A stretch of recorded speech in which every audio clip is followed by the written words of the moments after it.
The words landed heavily in the room, and for a moment, the murmurs stopped. Alhaji Musa Ungoggo, the chairman of the African Democratic Congress ADC in Kano State, was not shouting. He was not gesturing wildly. He was simply asking a question that many Nigerians have quietly asked for years. Why is Nnamdi Kanu in prison while Bello Turji still walks freely? Now, at this point, the story is no longer just about politics. It becomes about justice, fear, grief, and the daily reality of ordinary people trying to survive in a country battling insecurity. Ungoggo made the remarks while addressing party members and supporters in Kano, speaking in a calm but firm tone that suggested deep frustration rather than sudden anger. His message was clear. Nigeria's justice and security systems appear to work swiftly when the government wants them to, but slow down or stop entirely when the situation becomes inconvenient. He pointed directly at what he called selective justice under the APC-led federal government. They arrested Nnamdi Kanu, extradited him to Nigeria, prosecuted him, and today he is in prison, Ungoggo said. Judgment was passed, he was taken to court, and the process was completed. As those words echoed through the gathering, many listeners nodded quietly. Some folded their arms, others shook their heads. This was not new information, but hearing it laid out so plainly made it harder to ignore. The room went quiet again.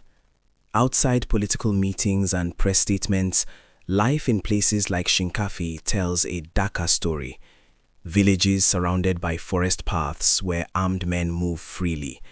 Dirt roads where motorcycles appear suddenly, guns strapped casually to shoulders. Communities that sleep lightly, ears tuned to every unfamiliar sound.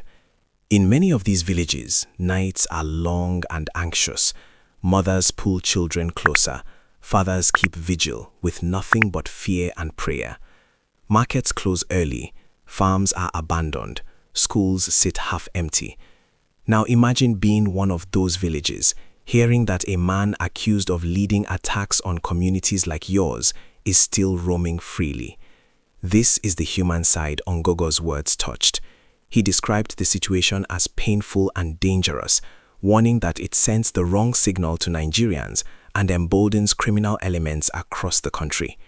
And that warning deserves attention because insecurity in the Northwest has reached alarming levels.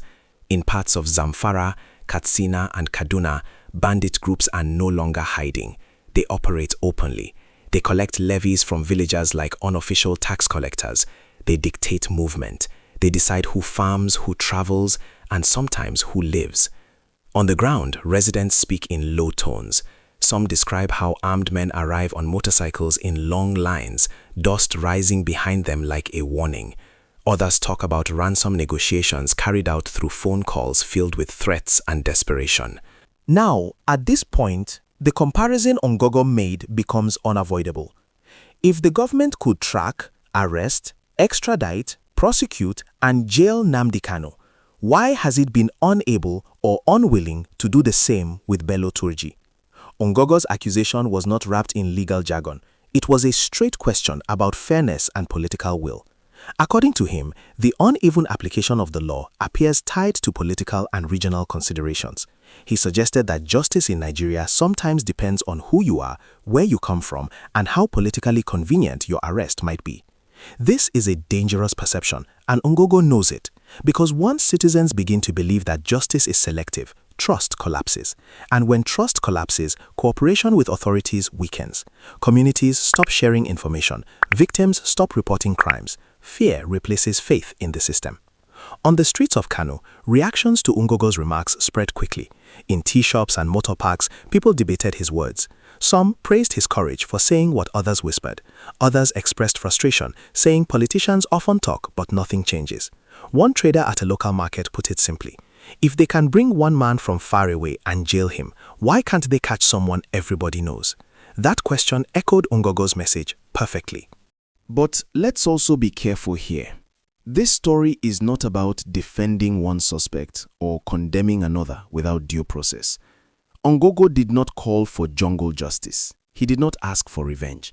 His argument was about consistency, about the same law applying equally to all. He stressed that Bello Turji should be arrested, investigated, prosecuted, and judged by the courts, just like Nnamdi Kanu. No shortcuts, no excuses. Now here's where the broader issue comes into focus. Nigeria's insecurity problem is not just about guns and criminals. It is about governance, accountability, and the confidence citizens have in their institutions. When criminals operate freely for years, communities begin to feel abandoned. When justice appears selective, anger quietly grows.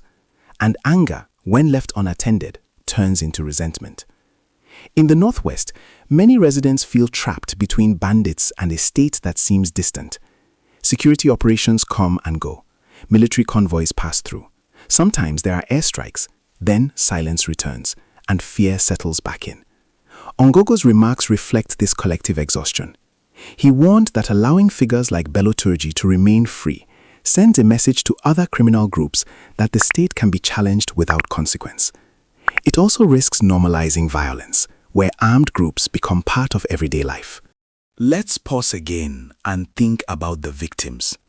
The farmers who no longer go to their fields, the children who drop out of school because their parents cannot risk the journey, the families who sell land or livestock to pay ransom, the communities that bury their dead quietly without justice.